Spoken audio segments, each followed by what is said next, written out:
is a podcast that illuminates the insidious and ignorant ways of whiteness, regardless of intent. Our guests are invited to talk about the ways white supremacy and patriarchy are pervasive and ever-present.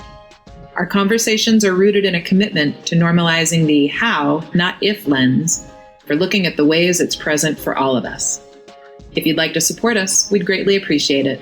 You can find us on Patreon, Eyes on Whiteness. I'm your host, Maureen Benson, and sometimes I'll be joined by Deidre Barber, who will only show up when she feels like it. The podcast is produced by the brilliant and kind Erin Rand Freeman. We're excited to welcome you to the show.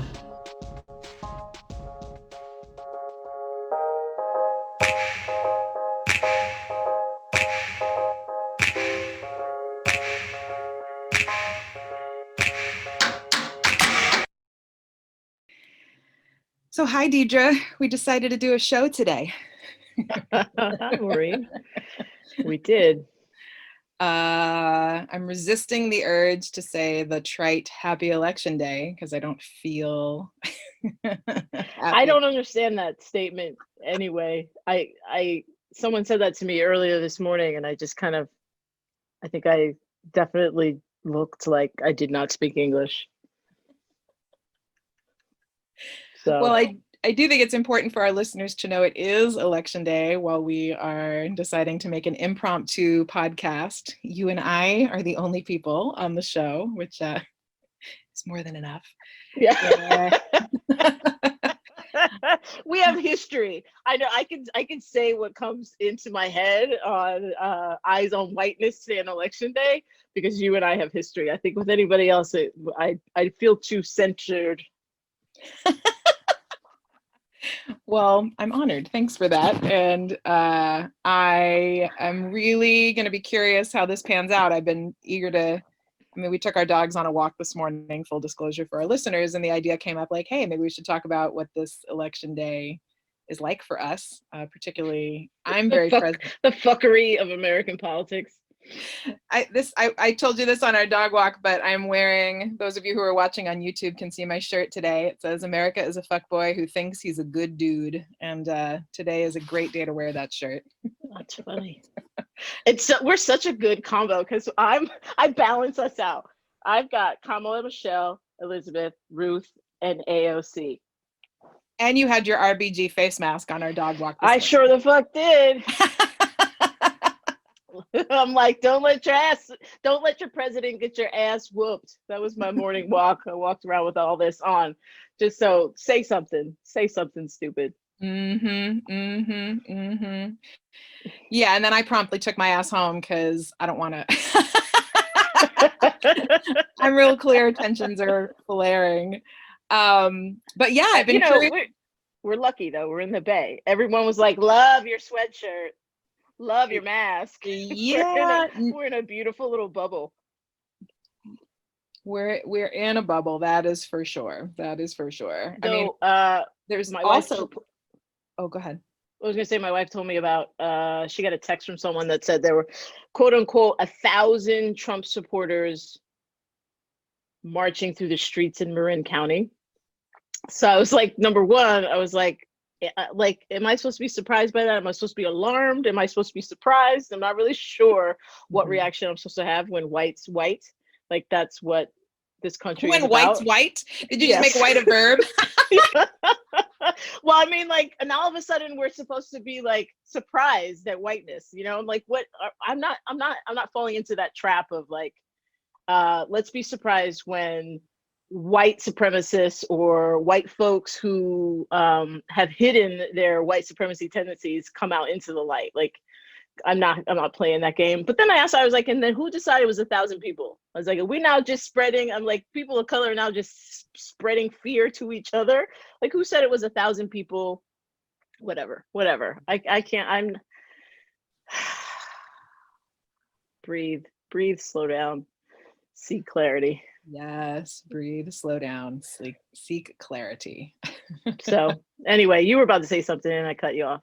It's all good. I was curious. I was thinking a lot about transmuting white supremacy and patriarchy, which we've talked a little bit about in the show and is a tool you and I use regularly, both just personally with ourselves, with each other, and then with clients. And I was just really curious. I was actually going to ask you some of the questions from it. I was curious what's happening in that brilliant ass brain of yours on this election day, where, you know, when people are going to be listening to this, they will have different information than we have now, for sure. We have now. Today's Yeah. Tuesday.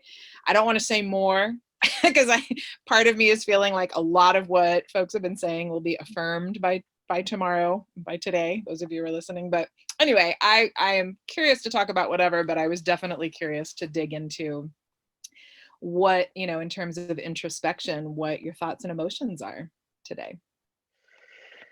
That's a really great question. I'll only go if you go after me. You want to go back and forth? That sounds fun. Yeah. Let's do it. Yeah. All right. So, thoughts and emotions. You know, I'm pretty. First of all, let me situate this in the privilege that I have. I sit in a lot of privilege that I always have sat in. I just was so caught up in the construct of white supremacy and patriarchy that the sense of agency I've always had and the sense of personal power I've always had, I was not aware of. So I used to sit in a lot of victimization, a lot of oh, woe is me, the world is going to end and I'm worried about it, and it's my job as a Black queer woman to help fix everything. And there's no judgment for folks who are sitting in that. Like, I'm not saying that in a judging place. If someone's listening to this and they think I'm pointing a finger at them, I'm not. I'm speaking from the I used to be there, and I have done a lot of work to ground in something other than white supremacy and patriarchy, and part of that means a lot of meditation, a lot of connecting with my ancestors and my spirituality. So my path, I've been on this path of this day, preparing for it. Like I believe that I have been being prepared for this for a while. I've had a tumultuous past 5-6 years in terms of emotional development, spiritual development. And so I look back now and I'm like, I've been prepared for it. So I say all that to say my thoughts and my feelings today on this, I think, are way less heightened than a lot of my loved ones. Like yesterday, I sent out a lot of check-in texts and ideas on how to ground. Like I sent a few to you, you know, some guided meditations, some things to think about from the Native American tradition around overstimulation and stuff like that. Because that's where I'm sitting. Like, I'm very blessed that I have the space and the time to do that and to cultivate that as my foundation and my place. So I enter into today with sort of an ease, to be honest. Like, look, you know, I said to a friend this morning that I saw, socially distanced, of course. I said, you know, I was like, whites are gonna white. I said that to her. I'm like, look, like, stop. Like, whites are gonna white. We know this.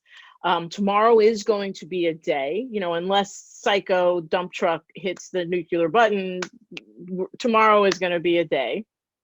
I'm always afraid I say that word wrong, like Bush used to.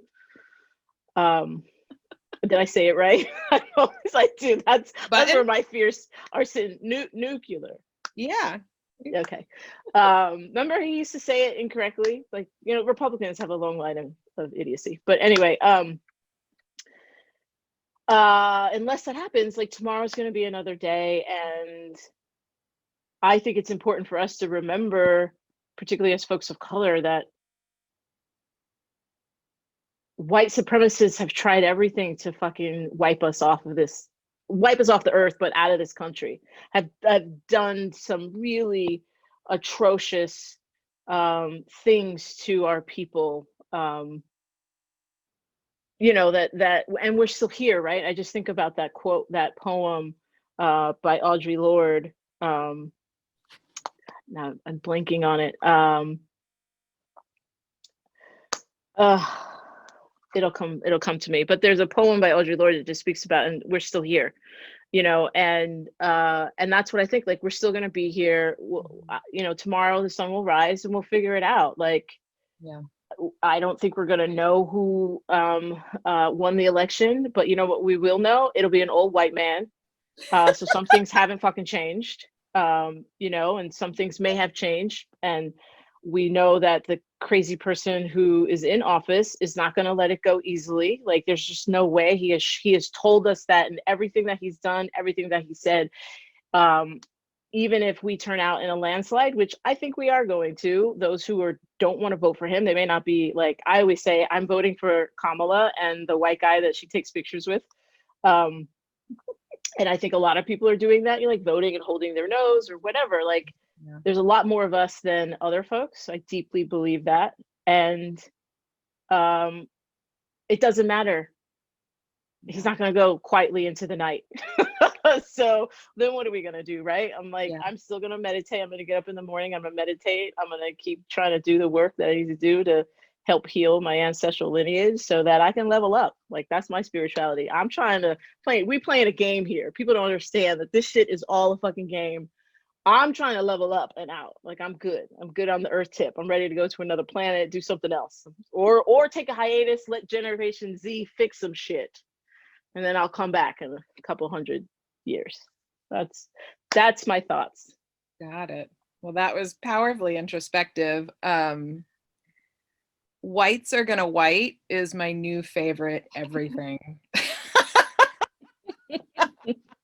I always say life keeps on lifing. I heard that in a class one time, but white's gonna white is just fucking brilliant.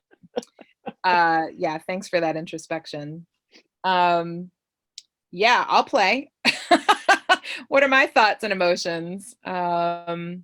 Well, I said this to you this morning that I feel like I've learned so much from you, and what I'm coming into today with, the emotion I'm having is sadness, but it's not the sadness I thought I was going to have.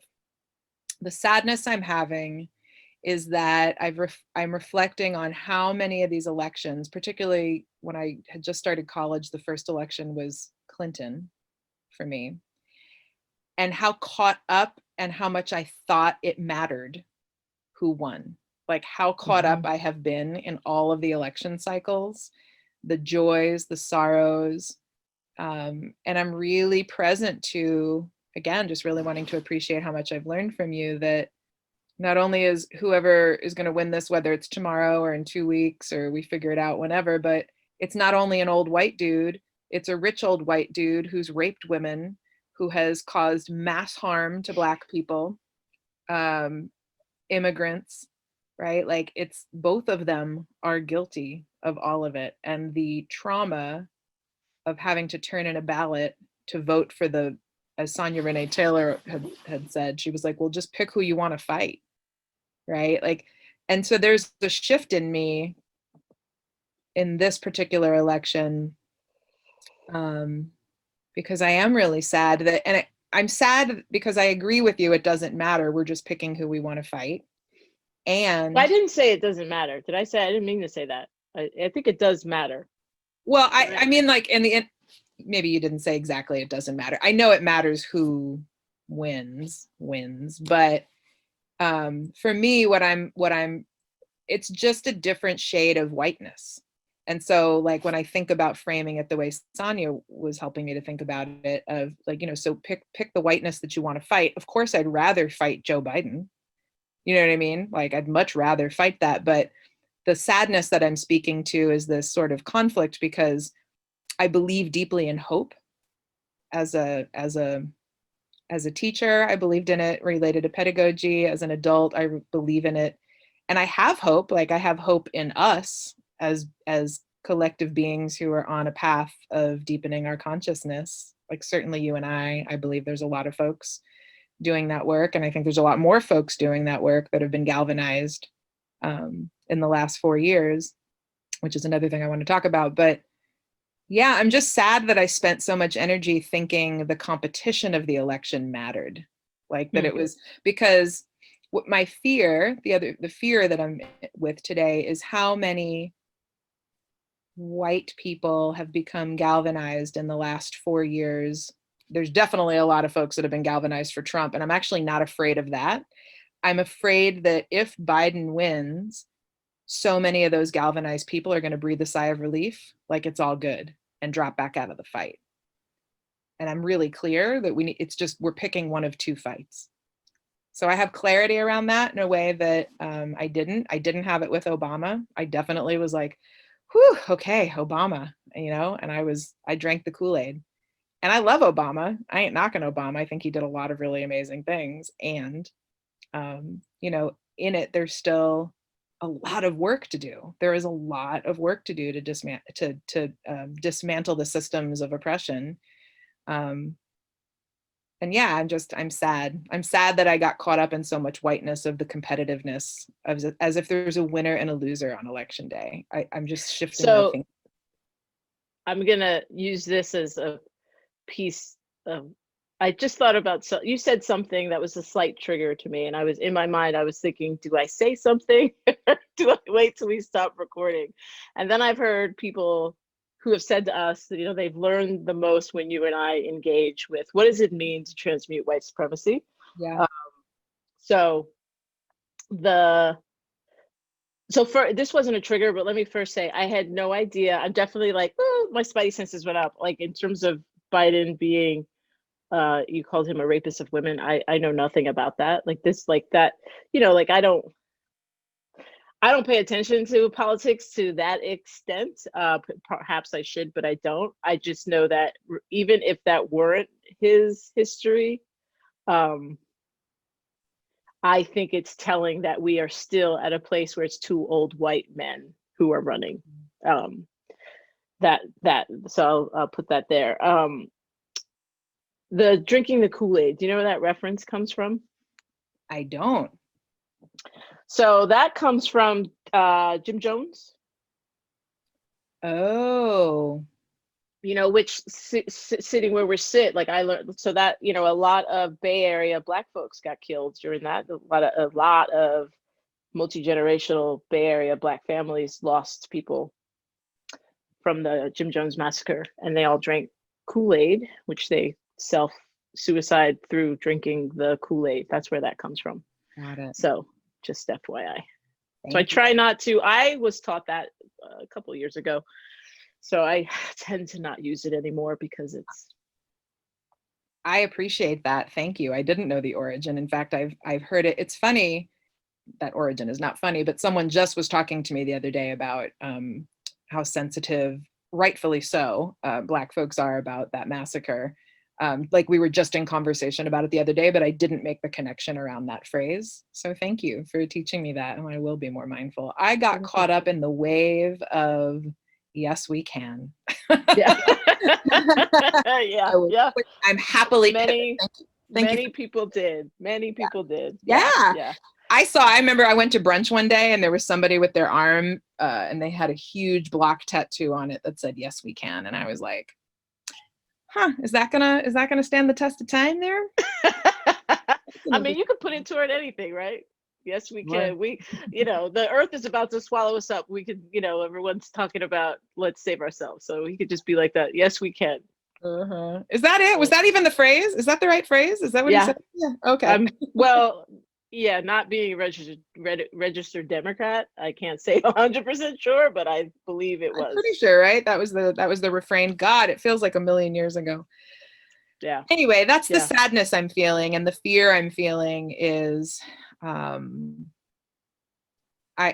particularly been talking I was talking to a white gay man that I'm friends with the other day around his fears, him and his husband's fears of needing to leave the country if Trump wins, and how they're actively coming for gay marriage. And, and I was like, right. I was like, well, I mean, I get that if you have the means to preserve yourself, and also in your whiteness, what does it mean to divest your resources to make sure that if and when you leave to preserve yourself, what are you doing for the folks left behind? It's it's like a repeat conversation. That was the exact fucking conversation when Trump got voted in the first fucking time. Yeah. Like, fuck, come on, whites, stop, be creative. We got to get creative on our fucking solutions. Yeah. Ugh. But the other thing that really hit me was I have my best friend is an immigration attorney in New York City, and they work with specifically queer and trans folks that are seeking asylum. And I just was sitting with like To hear? right, but from places where they cannot be queer or trans, like they're being murdered and Yeah. assaulted. So the amount of performative like coaching he's had to do with these folks to try to persuade when they go in for their asylum hearings, to convey that they have a fear of their lives and that these are mostly immigrants of color. Like, and so I'm just thinking, it just like, I also got present to like, wow, you know, there's folks with racial privilege and financial privilege who are, you know, increasing their level of consciousness about the levels of oppression, but because it's impacting them in a way they haven't experienced.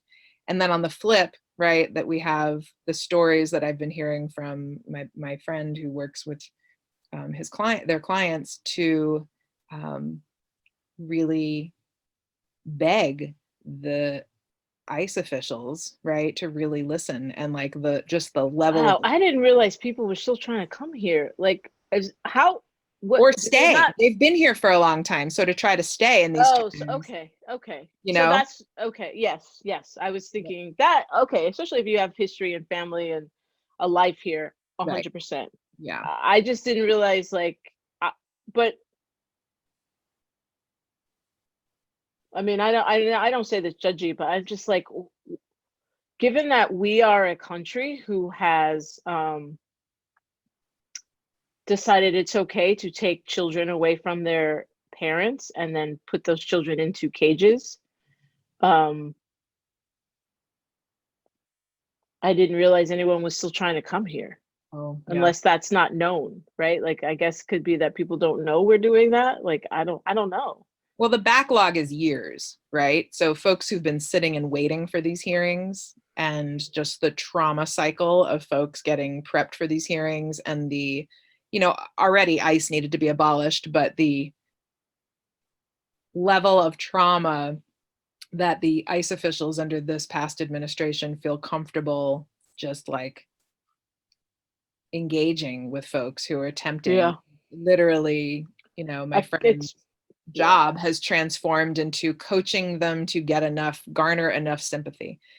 So I just got present to that, and that's an example of the fear I'm feeling, which is I'm like, I only know that because my best friend is an immigration attorney who's queer, and you know, they're white and has a deep sense of the privilege of their whiteness, and also working with queer and trans immigrants of color, and the trauma that they experience telling the story over and over, I have knowledge of, right? And I don't have to have knowledge of that in the privilege that I'm in, right?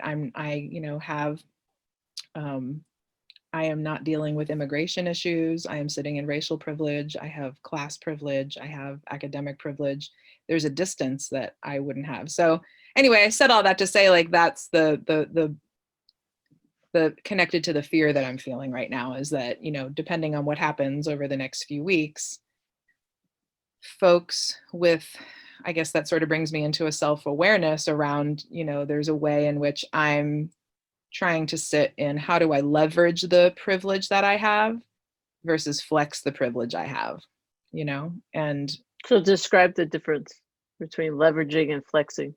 well, flexing the privilege I have is a matter of self-preservation only. Leveraging the privilege I have is using self-preservation as a means to make sure that I can show up in a good way to the movement, to make sure that if it's not just my freedom I'm concerned about, it's just not my protection I'm concerned about, particularly as it relates to folks that have many more targeted identities than I have.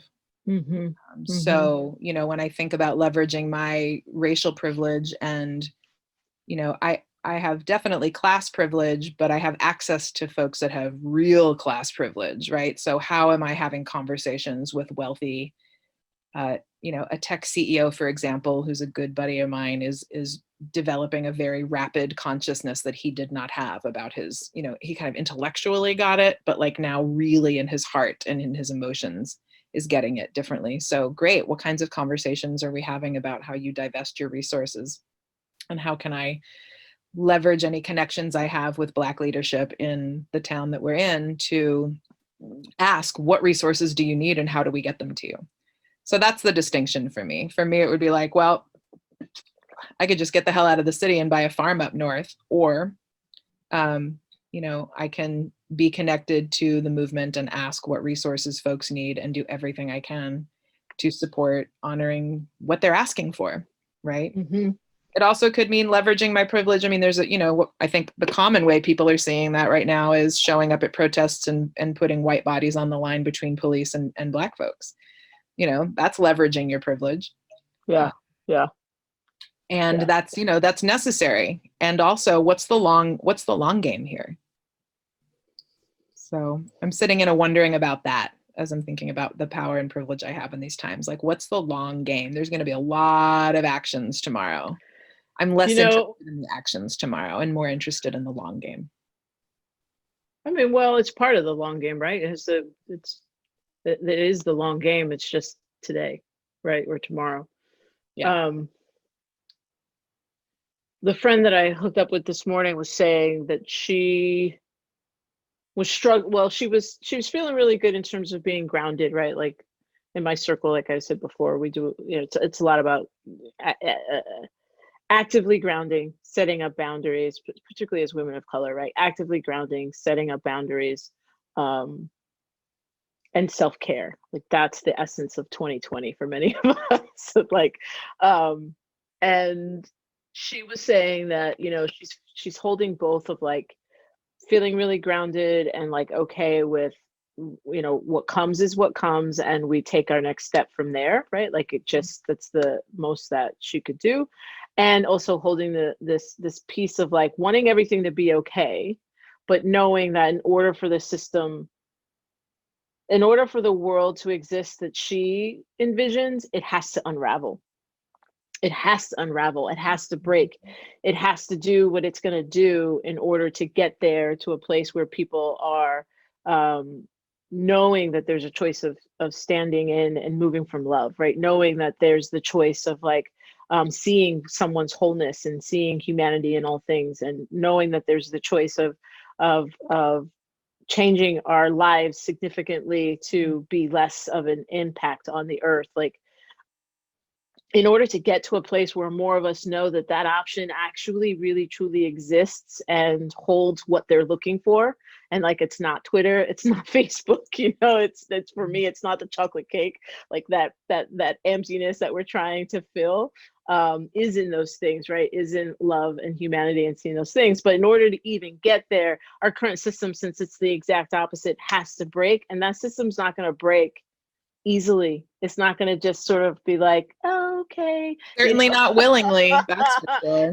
But with ease, or not, or without violence. Like it's not as much as we might want it to. It's not, and so anyway, it resonated for me when she was saying that, of like having, holding both, of like wanting things to not be so fucked up for targeted people, and knowing that the only way things are not going to be fucked up for targeted people is that the system has to unravel. And in the system unraveling, it's going to get even worse for targeted people. Right. And, and like, it's bad anyway. The way I see it is like, look, welcome, white folks, share the fucking load.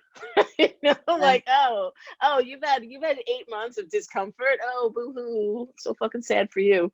Welcome to what the rest of us have been dealing with for not even it's not even close. You're starting to taste a little bit of what the rest of us have been dealing with for generations upon generations. Like, like, oh, it's so beautiful, you can just get up and go. Now you're going to move out of the country. Oh, that's great. I wonder what the local Native Americans are doing right about now as COVID fucking decimates their lands and tribes. Like, that's great. With pipelines. Yeah, good for you. Good. There's no water, clean water, animals going extinct. But yeah, go ahead, run and hide. Cowards. Mm-hmm.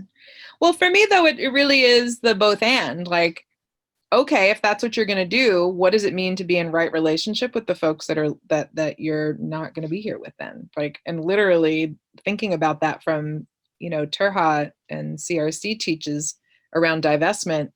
And my friend Lauren has this really brilliant concept around thinking around divestment as it relates to tithes. Like, we give tithes to the church, and like, okay, So if you're going to do that and do it in isolation of turning over a substantial amount of the resources that you have that you didn't earn, then maybe that's a different conversation. But I don't even think folks are at that conversation. They're just right at the self-preservation.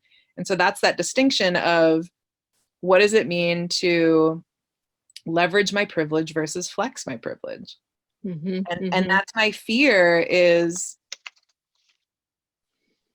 I know this podcast today, when we don't know the outcome and all that, isn't about predictions, but my fear is that if Biden wins, people are going to relax from having conversations around leveraging privilege. And so kind of to your friend's point, I certainly don't hope Trump wins, but I'm clear that it will expedite the process of the unraveling, Think of it this. So yes, I hear you. And I think that's one possibility, right? I think we should not underestimate the next generations.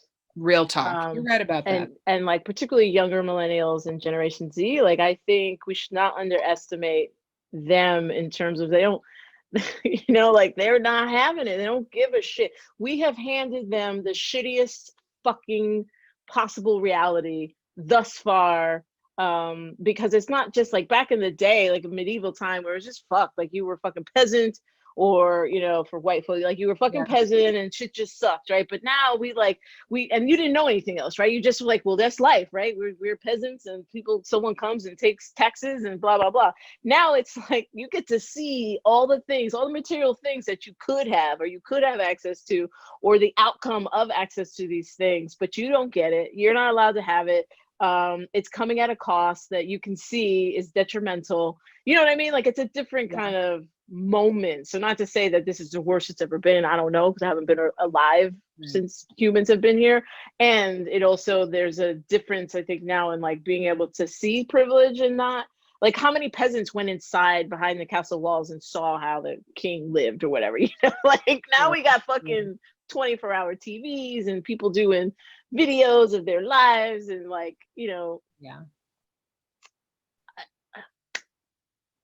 I think we don't underestimate that there is a fair amount of folks who are voting Biden and holding their nose.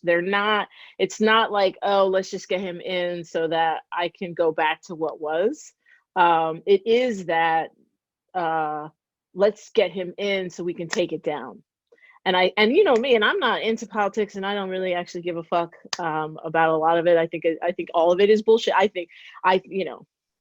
That's a different rabbit hole, but I think all of this is a lie, and like it's all a lie. And when you start seeing that, things shift a bit for whatever. But there's a lot of folks out there who are not just going to let it lie just because it's Biden, right? There's a lot of folks out there who, like, it made it easier for me to vote for Kamala because she's a woman of color. And like, don't get it twisted. I know she's got a lot of shit that's not okay with how she was here in California when she was a DA, right? Some of the stuff that she did in San Francisco, some of it was really good, some of it was not so good. So you can, it's complex. You can hold all those things and still want to create change, right? But I think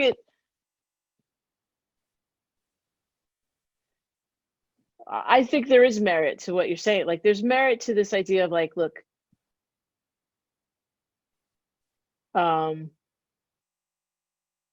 being able to go to do whatever it is that we want. So here's a perfect example of the work that you and I do, right? Being able to do transmuting white supremacy work under Biden versus under Trump, right? That's a different kind of ball of wax. Like, I'm not going to stop doing this work, whatever that fucking means. I ain't fucking stopping doing this work because this is what I'm here for. Sure. But, in one instance is illegal. One instance is not, So would I prefer it to not be illegal? Yeah. You mean in terms of not using federal funds for just in terms of like whatever he did, like he did that executive order that diversity, equity, and inclusion is unlawful, whatever the fuck. Yeah, there's no specifically, this I thought was really, I thought this was a really interesting opportunity to see for the police to show themselves, because so many law enforcement, I guess they're not really unions, but groups that are in support of the law enforcement agencies are in support of Trump. And then he made this executive order banning training for implicit bias, which is such a big phrase that's being used in policing and training police officers across the country right now. And so I wondered, I spent some time on the police commission here in Oakland and got to know a lot of senior level police officers who profess to deeply believe that implicit bias is a real thing and have expressed, and some of them more than words, actions to want to transform policing in this country so that police are aware, and I get it. I'm definitely in the camp of burn it all down and start over again, because policing can't really be transformed given its origins. But I thought it was really, I have yet to hear of any of the quote unquote progressive law enforcement agencies in the country, including Oakland, denounce that ban. But yet they've all, many, not all, but many have embraced. If you look at the I forget the acronym, it's like, there's a national organization that focuses on community policing, citizen oversight of policing, and implicit bias is the big thing. And so there was this opportunity for, if policing was really about it, to actually stand up and reject that, but no, crickets, right? So I think of course. But I think that, and I'm not surprised by it, but I'm just saying it's really interesting. It's, I love you. I don't find it interesting at all. It's interesting. No, but it's interesting that what I was going to say is that in there's conferences about it, there's citizen oversight about it, and no one's calling out the silence. That's to me the interest, right? And so one of the ways I have been taught by a mentor is that whiteness shows up as peace over truth. And so when people or institutions are weighing out the pros and cons, like you just did so beautifully, transparently, of like, oh, I was waiting, I wondered should I say the thing to you after the show? Like, no, like you're going to err on the side of fucking transparency, because we're going to disrupt the ways in which whiteness will have us like worry about how we look, and like, and I appreciate that. I know it was from a place of love. Like, you might not want to embarrass me, but like, this is the work, right? Like, we have to learn together. We have to learn transparently. And like, why, if these officers that professed so deeply, like these are officers that run the academy, these are officers that write policy, and nobody's going to call out that a rejection of federal funding to do training on implicit bias, then you are co-signing the uprising of white supremacy and fascism in this country again. Well, that's where my judgment comes in, and that's where I don't find it interesting, because I don't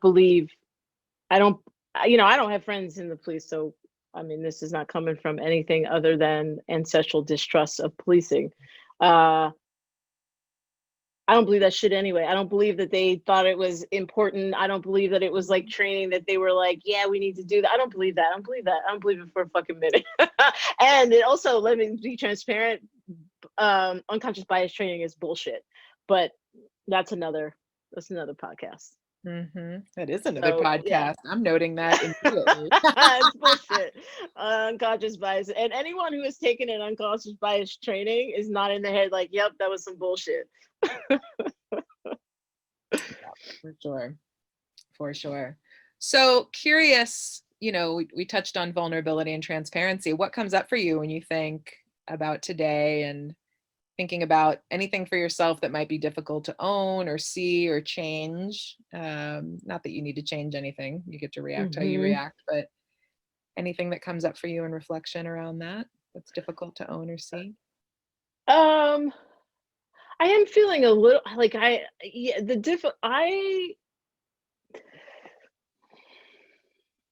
the current privilege that I'm experiencing is what's difficult. I'm detached from a lot of this. Like, I know it's happening, but and I don't mean like I'm detached in a way of like, I think my calmness comes from I'm prepared. Like I was raised on a farm in the middle of fucking nowhere. I'm a prepper, have always been prior to all this, right? My family, and when we moved to California, every so often my mom sends all of us earthquake kits. Like we're prepared. We got water. We got MREs. I come from a military family. Like I'm prepared. So when this all started, when the pandemic started happening, my mom is a nurse. So in February, my mom called all her kids and was like, some shit's about to go down. Like, you need to make sure you got everything in order. So, we started getting in order then. And then I'm privileged in that I have 2 homes, so I'm like, okay, where do I want to be that's safest for me, my partner, my dog, and friends, it's a possibility for me. I have food in the fridge, I have a home, I have security, I have safety, so I think what's hard is holding that.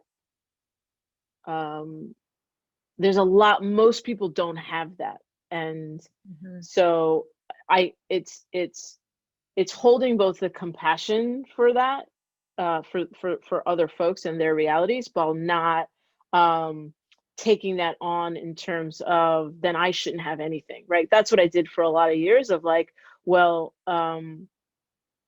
I'm not going to allow myself to prepare or be secure unless everyone can prepare and everyone can be secure.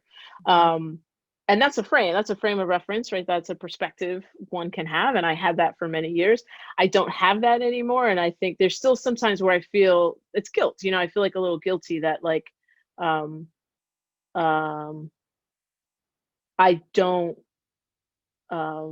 don't worry about other, things that other folks worry about, or even just in my home. Like I don't worry about some of the things that my wife worries about. We just have a different perspective on this life, right? And what this life is about and why we're here. And I wake up every morning in gratitude for another day, whatever that day looks like. Like I know that the gift, I'm a spiritual being who has been gifted a physical experience. And I wake up every day and say, thank you for that physical experience and what's going to come today, and observing when the moment I was telling you, like, I give myself 11 minutes a day on Twitter.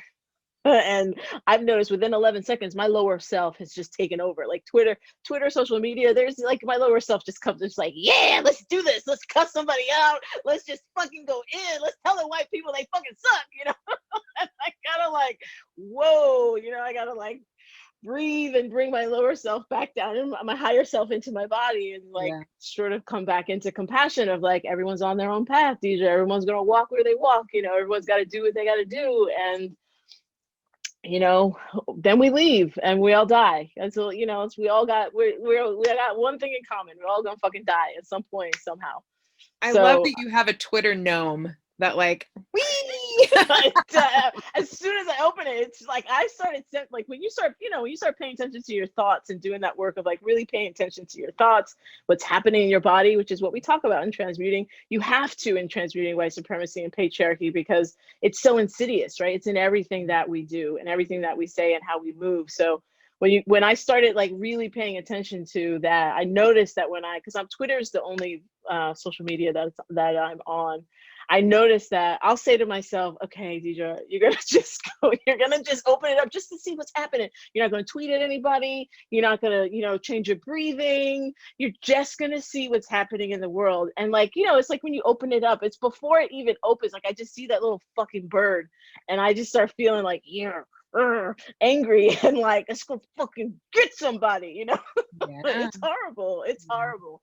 So I have to like, bring it in, bring it down. But I know that a lot of people just live in that, right? Like that's the everyday, and I don't have to. I think whatever is my path, I have been blessed with a path that sees a different choice, and not to say that my choice is better than anyone else's.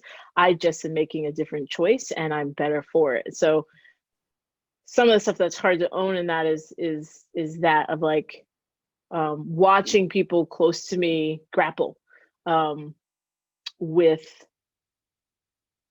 things that from my view is a waste of their time. Like I would never say that because everyone walks their own path, but it's tough to like see like, oh, that's the game, like, Yeah. um, yeah. So I think that the other thing is like I there was an article I think in the Washington Post today. I don't know where it was, but it was a couple of family stories about how Trump era has destroyed families and relationships, and a lot of people are saying like they're irreparable. Um, I struggle with the fact that my mom's a Trump supporter, and that's been, Yeah. um, I thought when we were before you got there for the walk today, and I was just walking by myself with the dog, I was just thinking like, oh, what a nice world it would be if I could call and check in on my mom, right? And just kind of see how she's doing and make sure she has food. Like I do that via my brother. Like I'm like, go call, check on mom, make sure. And she's got family and stuff, so she's fine. But I can't do that because I don't want to fucking hear anything she has to say. Like, I don't want to hear anything she has to say about God. I don't want to hear anything she has to say about fucking Trump.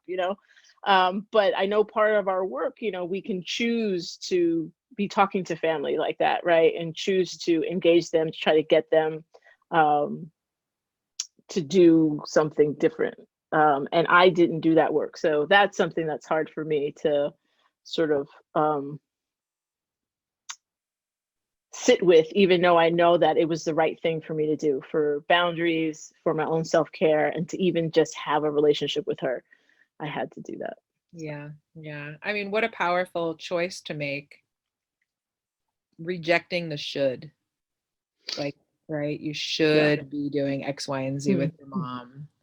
And I think it's a beautiful example of really engaging in intersectional inquiry, because the boundaries I set with my family are different than the boundaries you set with your family, in terms of, and mine still feel like a should, right? Like my father's a retired police officer who's white, who lives in Jacksonville, Florida, and I have very similar boundaries, and I struggle with guilt, but it's a different, so we can have similar experiences. And I think I'm just kind of bringing up an intersectional inquiry in that they may be similar experiences, and also they are dramatically different experiences, right? Like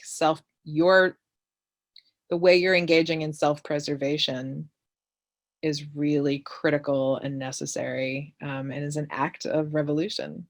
And that's not to say I shouldn't engage in self-preservation, but like I have a society that also focuses on my preservation. And so there's just a different nuance to it. So I guess I'm just affirming and appreciating your rejection of the should and doing what you need to do to take care of you. Yeah. In a society that doesn't do much work to take care of you. Yeah. Thank you. Mm-hmm. Yeah. I mean, it's interesting because it's been a long time coming, and I have to say, like, it's a tough place to be, but I've never felt so free, right? Mm-hmm. Like being able to be really, this work that you and I have embarked on, and this idea of transmuting white supremacy, right? Like it's an everyday thing. And part of it is like, I think when people first get into this, it's tough because you take it as something that's auxiliary, right? That it's in addition to your life. And so like, when we're talking to clients and we ask them like, how are you on this wheel? The amending the soil, how are we? And one of the things in the amending the soil framework that we designed was, number one is daily use. And, oftentimes people get stuck in that daily use and beating themselves up, self-shaming or feeling a lot of guilt because they're not using it in daily use. And I think the shift for folks is when you realize that it's not in auxiliary mode, it's not like in addition to how you're moving, it is how you're moving, right? It's a shift. And then that shift opens up so much because white supremacy and patriarchy is so binding, it's so controlling. And the window, the box that you get to move in is so small that once you start questioning everything, it just kind of opens up, right? It opens up and you start realizing all the room that you have to be human, and being human means you're going to fail, you're going to make mistakes, but but in this framework, you learn that that's the learning adventure, right? It's growth mindset. to the to the hilt, you know. It's like, Yeah. yeah, okay, well, you fell, and then what? And we got up and we did something else and we tried something else, right? Yeah. And I think that's the beautiful thing. Like we you know, where we might call it self-preservation, and I think I like that term, and I also think it's just it's more of a um oh, that's going to sound too spirity. I was going to say No, it won't. Just say it. it's a different consciousness. Yeah. It's a different level of consciousness where you just start realizing how much agency you really have in and of your own body, and like that there's so much that white supremacy and patriarchy, without us even realizing it, takes away from Yeah. our understanding of what is possible, even just in here, just breath, and like how I see the world, how I engage, what I get, what I feel guilty about, what I don't feel guilty about, right? What my choices are, what my, you know, all this kind of stuff.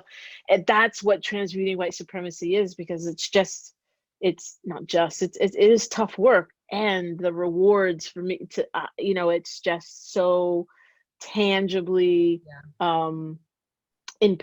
It's visceral, because you just start realizing how much power we give away to a construct without questioning it, without realizing it, without, like, you know, it's ingrained in us from the time we're small. You know, it's like before, you know, before the ego even comes in, the construct is like feeding that ego in a way that's just not really good. And then your ego comes in at 8 or 9 and you're already screwed, because white supremacy and patriarchy has determined everything for you, everything.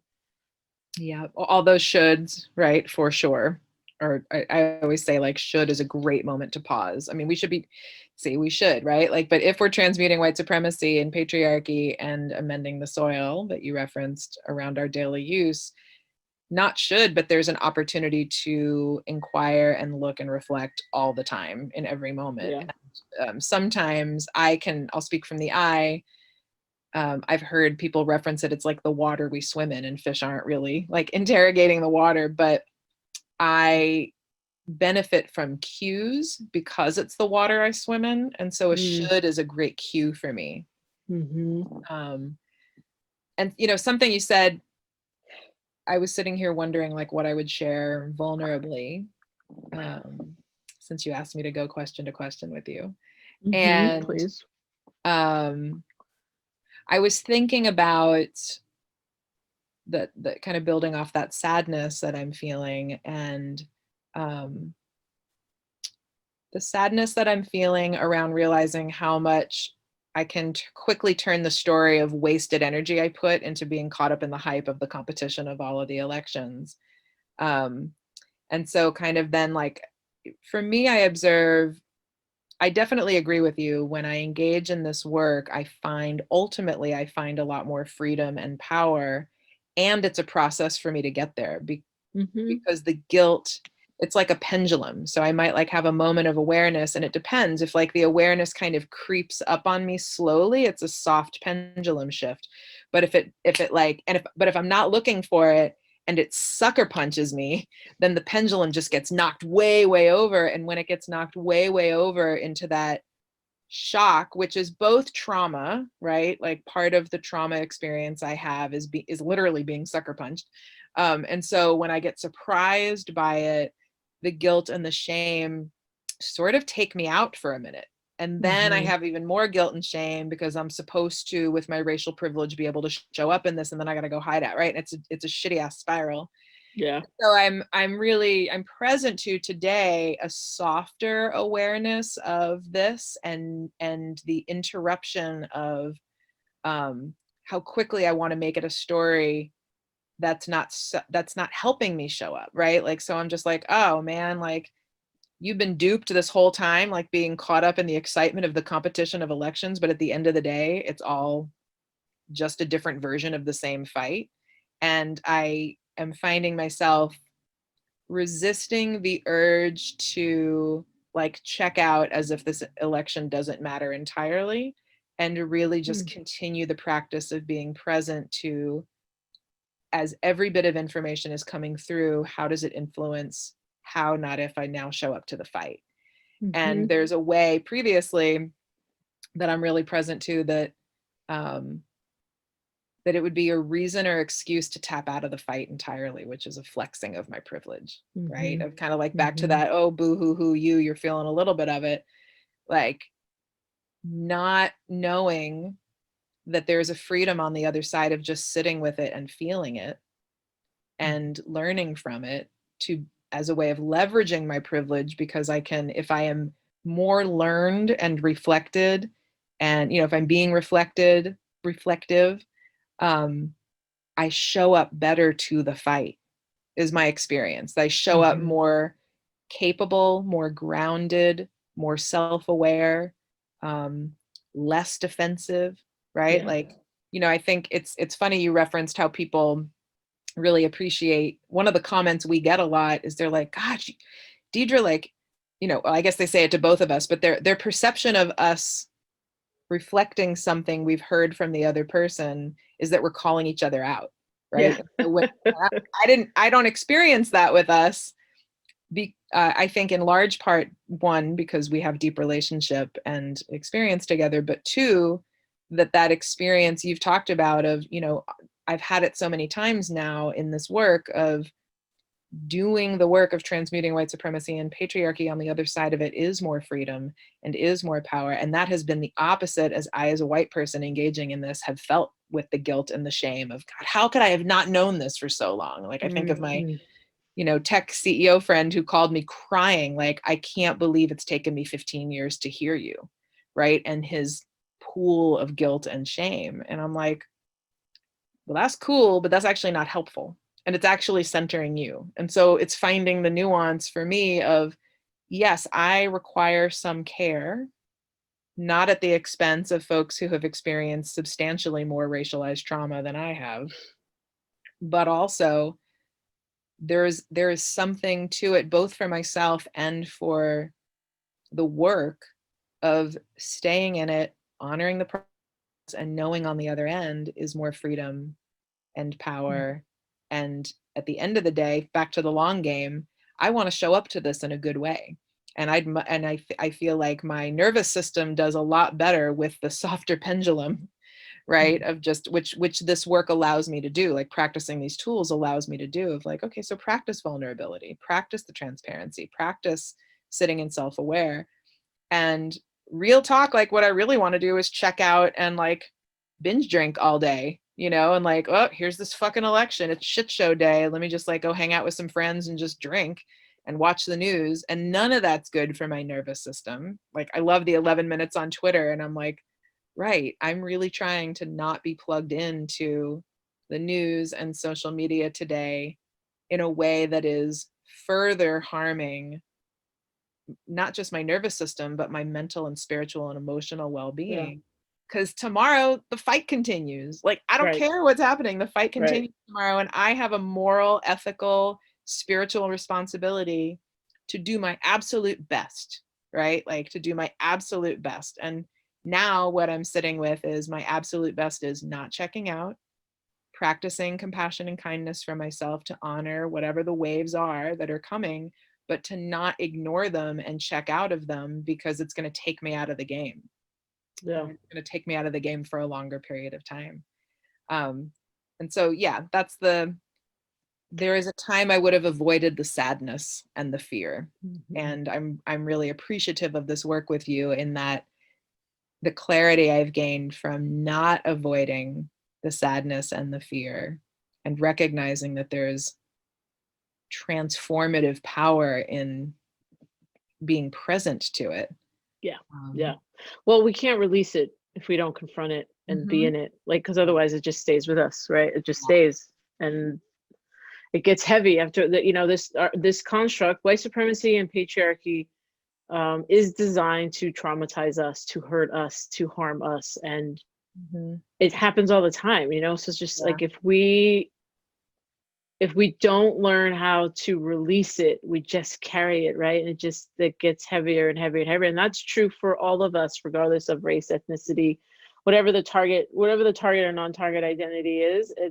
I believe that under white supremacy and patriarchy, we're all the target. It just it's different, right? The weight of it is different, and no one gets out alive if you don't start transmuting it. But something you said, like, you know, sitting here on the day of November 2020, election day, you know, I think it's important to remember I believe it's Native American, indigenous, I'm not sure which term to use for it, but this idea of 7 generations, right? So always being, or not, maybe not always, but being aware that, being aware of 7 generations behind, like what was happening with 7 generations behind, and what, like, I live kind of like in this world of how do I, what is up to me that I can heal, that happened in my lineage, 7 generations back, and simultaneously in that process of healing, that what offering am I giving to 7 generations ahead of me? And I feel like, you know, that's kind of how I'm sitting with this election day, of like, this doesn't, it's another day. It's an important day. I think it matters. It's an important day.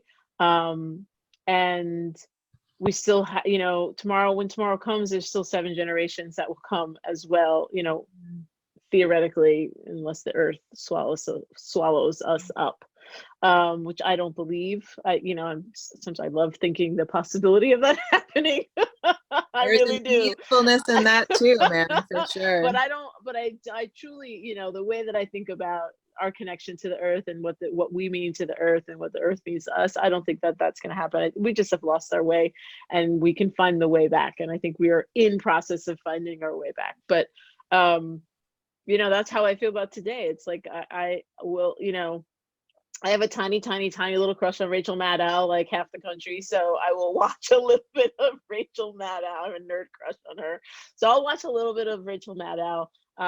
But she does that, you know, the election show with 2 other folks that I'm not super fans of. So it'll last like 11 minutes, and then I'll turn it off, and I'll, you know, you go back to what you can do to process all this, right? So I think if you're feeling sadness, you feel the sadness as much as you can allow yourself to feel it, as much as you have the privilege to feel. Some of us don't have the privilege to be sad, right? Like, we're single parents, got to work 18 fucking jobs, and just got to get it pushing and going, so that they're, you know, my kid can eat, so that they have a roof, you know, like, so there's a wide array of what people can do and sit in and have access to. And I think, like, those of us who have the ability to really do the work of, you know, envisioning a better world, that's part of it too. It's not just going to the streets. It's not just being in politics. It's not just climbing a tree and what that that was right above my altar. You said climbing a tree, and then a sound happened. Wow. I had a thing on the wall. I fell. My gun permit, my DOJ gun permit fell off the wall. Well, in the vein of, you know, do what you can. But, you know, like, I think that's another way to take all of this in. And I think the weekend of, like, at least for me, when I speak about my privilege, right, and a little bit of guilt that I feel with the privilege that I hold, I remind myself that it's what do I do with that privilege that makes the difference.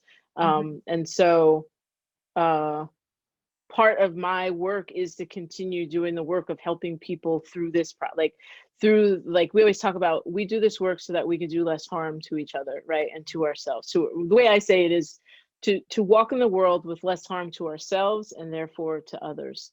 And that, to me, is the gift that I'm giving to generations, you know, forward, to vision, to actively spend time, because I have the space, I have the comfort, I have the awareness to be able to sit and meditate, you know, 2 hours a day and visualize. Like, I'm actively visualizing a happy, clean earth where kids get to be kids, you know, and that's part of the work as well. So I think for some of us, we're in such a society where there's like there's a binary way of thinking of like you're either in the streets or you're doing nothing.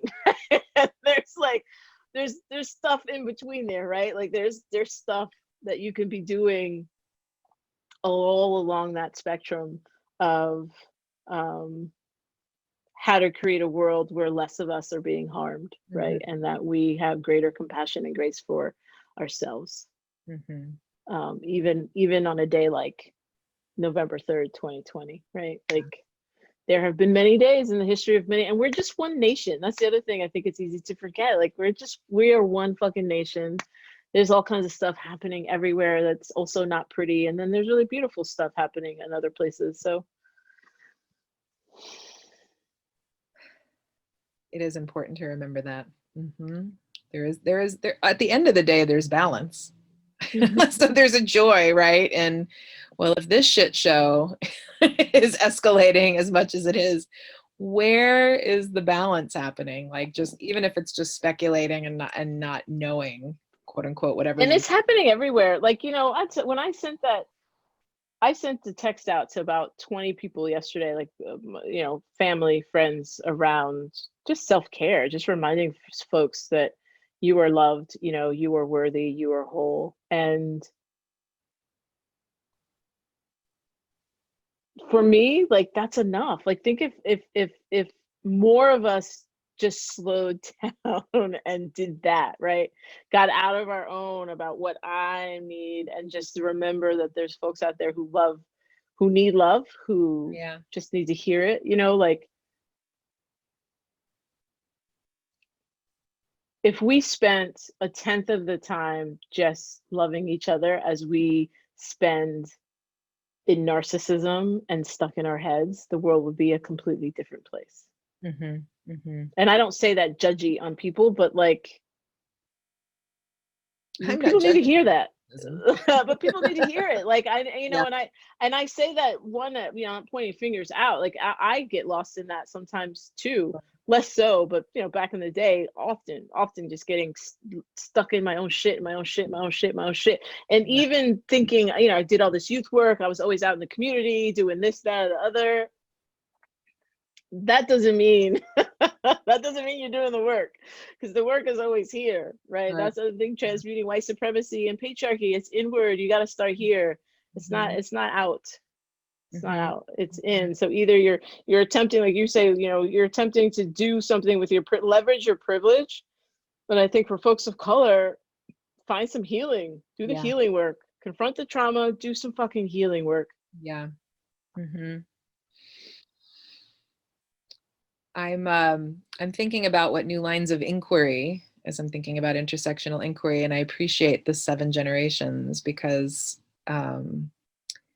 I often ask myself, what legacy do I want to leave in the world? And I find myself real curious in the practice of non-attachment, not being attached, that there was an idea I had for it 7 years ago or 10 years ago, and I've got to see that through.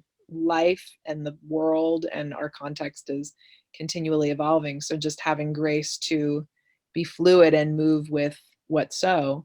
I'm sitting with this concept of what legacy do I want to leave, but really being mindful of the ways that white supremacy and patriarchy play out in me and contribute to my narcissism.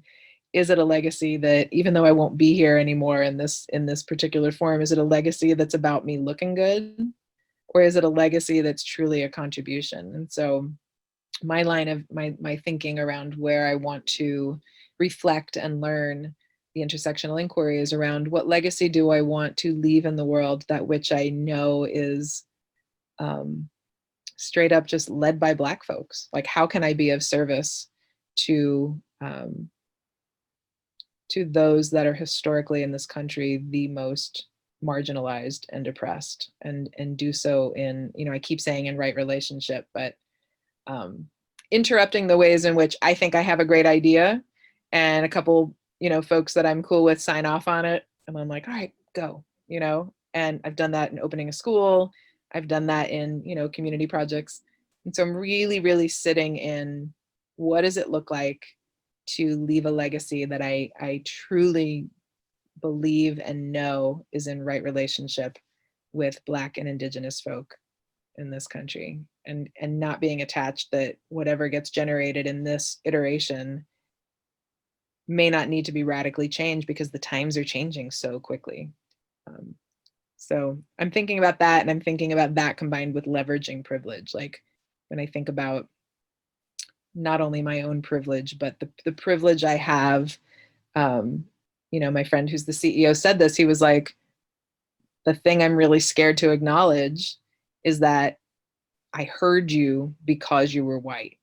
Like I haven't heard the same complaints from folks who are not in the skin that you're in, And so when I think about leveraging my privilege, I'm like, how many times have we had to do that with a client? Like, no, you tell them, Maureen, right? Like, yeah.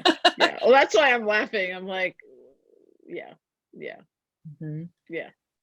So those aren't fully fleshed out lines of inquiry, but those are some of the questions I'm sitting with today as I'm going into whatever tomorrow brings and beyond. Like really clear, this is not only been a tumultuous 7 months, but I agree with you in that we're going into, I've heard this from many healers too, that we're going into a new realm of consciousness in 2021, in the spring of 2021. And so what is it that I want to bring into that consciousness is a commitment to, leaving a legacy that is that I transmute as much as possible to decenter narcissism and really truly be, have left this plane in right relationship with having leveraged as much as I could. That's that. And I don't know the answer to that. Right.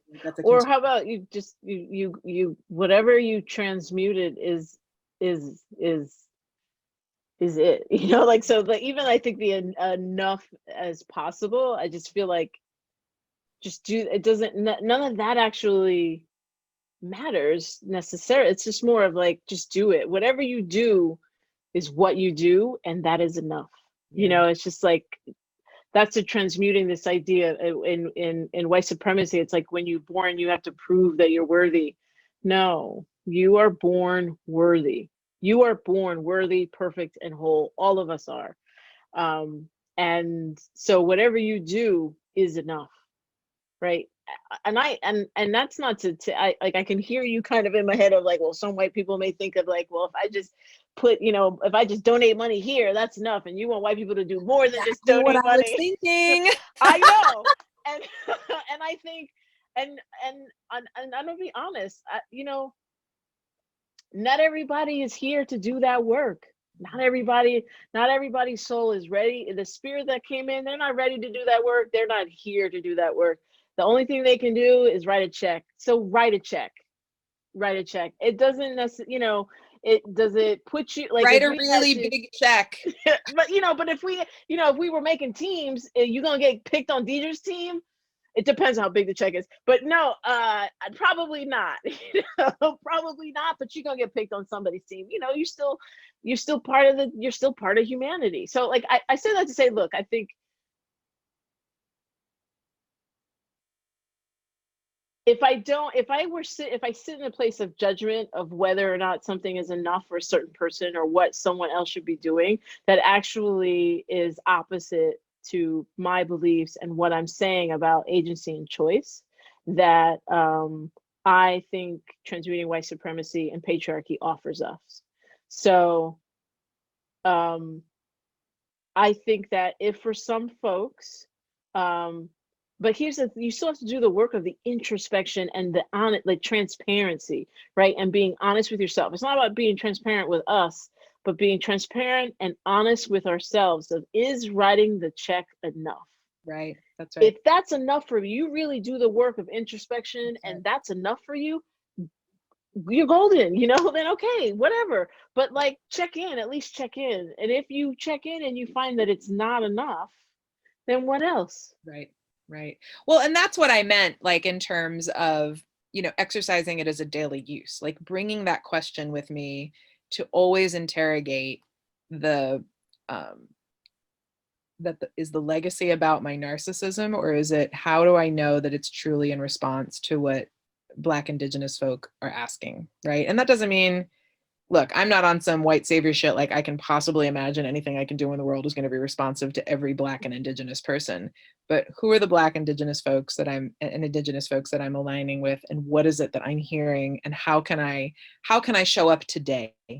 And then tomorrow I ask myself those same questions. And that's what I meant by honoring that you have to be fluid and not like stuck to this thing I said I was going to do 5 years ago or 7 years ago, that it is actually, those questions are a daily reflection. And so you got to it too, which is, if I'm being honest with myself, is it enough? Right? And is that what I have to give? Is it, for me, I think that, not only growth mindset, but asking, am I stretching enough? And no one can answer that question but you, right? Like it isn't a judgment that someone else can say, like that I know at the end, like I can look back over the last 7 months and have a real honest question with myself. Have I been taking care of myself in a way that is aligned with what I believe to be best practice for my own spiritual well-being and as a source of contribution to the movement? And the answer is no. So then here I am today, and I have an opportunity to do something about that, not to sit in shame of like the assessment of the last 7 months, right? And so that's sort of what I mean. Like when I leave the world, will it have been enough? Well, the answer is if I showed up to it every day in authenticity and transparency and didn't swing way over there on the pendulum of like, oh, well, like, I didn't do X, Y, and Z enough. And so now I'm just self-indulgent in shame, which takes me out even longer. That's not helpful for me, in my opinion. And so what does it look like to show up each day and ask? Right. And so I'm just sitting with today, those are the questions that I feel like are guiding me. And those questions may be different in time. But right now I'm like, okay, those are my guiding questions. What's the legacy I want to leave? What, and how do I know that I'm in right relationship with Black Indigenous folks as I'm doing it? And I don't even have the answer right this second. I'm just leaving with the like, hey, I'm going to sit in that. Yeah. I don't know what questions I'm sitting in. I'm sitting in like, okay. I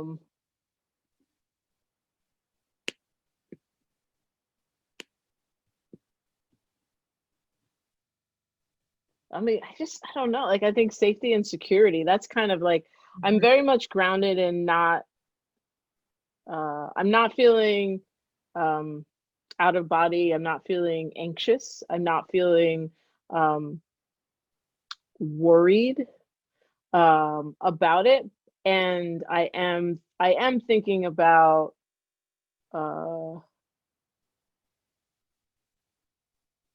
whatever happens post today, like wanting to be grounded enough to confront it. So I don't know what question, like I think it's like, well,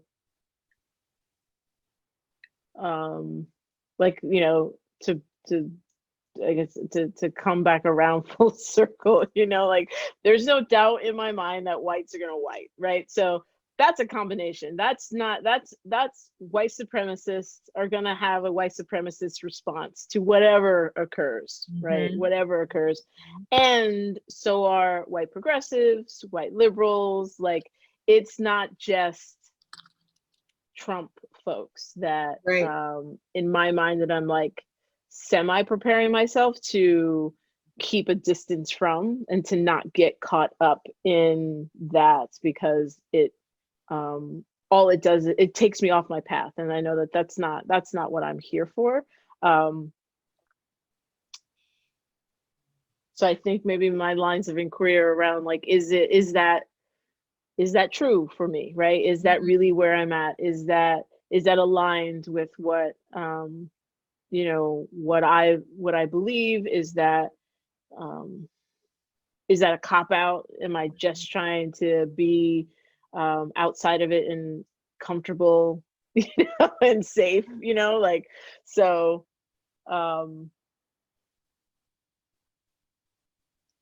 yeah, but that's part, you take it day by, like you said, like, and that might change. You said like those are the questions now, and the questions may change. And I feel this, like, that may change, like I was telling you this morning, there was that tweet that Oberman tweeted this morning. It was one of my 11 minutes. I was like, fuck, my 11 minutes got wasted on this bullshit. Where he called Trump a whiny Kunta Kinte. And I just was thinking, fuck, I was like, okay. Like, I liked him. And now I'm like, and now I'm swinging the pendulum. I don't like you no more. I unfollowed. I'm like, fuck, like you disappoint. And it's like a constant one eye on whiteness. Like, you always got to keep one eye on whiteness, because at some point it's going to fucking come and, like you said, sucker punch you. And that's kind of what that was. And I had to remind myself this morning of, like, I took a breath and I was like, oh, that's right. This is it. This is white supremacy. Like, even those who profess to be progressive or liberal or see the world in a non-white supremacist way say stupid fucking white shit. You know? And you breathe, you exhale, and go from there, you know? So I think that's I question, is that the right way to go? Like, maybe you're supposed to, maybe the reality is you're supposed to get on Twitter and tweet back and say a bunch of crazy shit. And I don't know. I know that it doesn't feel good when I do that stuff. I know that when I don't do that stuff and I sit in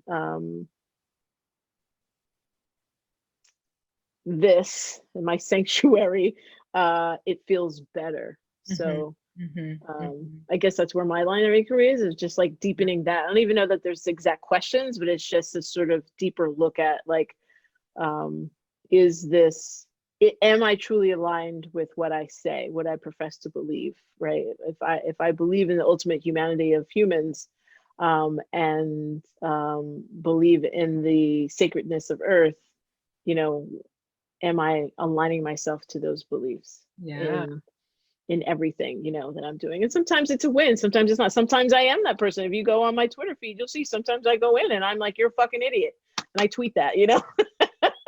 And then sometimes I delete it, but most times I don't, because I'm like, oh well, I'm human like everybody else, you know. I'm less aligned today, go fuck yourself. Right? Yeah, exactly. I love that that the questions we're coming up with are questions that we get to reflect back on. You know, I mean, that question of it's just an integrity check-in, you know, of like, how am I aligned right now? And, you know, you said right, but I would remind you of our tool around really checking, you know, it's not right or wrong. It's just, is it working or not working? Not working. My integrity, is it working or not working for my well-being? Is it working or not working for what I'm looking to get out of it? Like, those are all really great opportunities to build off that, using the, I know you're committed to non-judgment as a general way of being, but also acknowledging that we have waves of judgment. It's human, you know? Not have judgment. And sometimes it's fun. Sometimes I'm going to flex my judgment. Sometimes. I need that release. I need that release, man. Word. Yeah. Well, I'm excited to for both of us to learn more about what comes in these reflections, and thanks for taking time to check in today of an impromptu podcast. It's always great to talk on whiteness. Keep an eye on it. No, white's gonna white. I can't wait to make the meme for that. That's fantastic. So let me say, I don't know that I came up with it, but I don't know that I did. I don't know. I could have. I'm reading. I just finished like 5 books. Simultaneously reading 5 books. I'm deep in all kinds of stuff just around self-development and spiritual awakening and all this kind of stuff. So I could have read that, and if anyone who listens to this is like, hey, that's mine, just shoot us a DM or whatever it is that people do in the world and let us know, and you can have it back. But I'll put a disclaimer. I'll put a disclaimer on it. Maybe I won't. I don't really recall. I think it's either mine or someone close to me, like someone in my world said it, like a good friend who would not care that I took it, but who knows? Right on. Well, I'll put the disclaimer. Right on. Well, cool. Lots of love for you, and hope you get out of today what you most desire. Already a good day.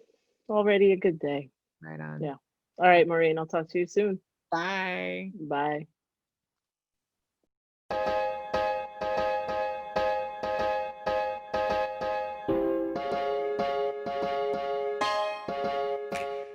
Thank you for tuning in to Eyes on Whiteness. We appreciate you listening, and if you're able to support us, don't forget you can find us on Patreon, Eyes on Whiteness. Every little bit helps. Until next time, take care of yourselves and each other, and keep disrupting white supremacy in yourselves and each other. We got a lot of work to do. Take care, y'all. See you next time.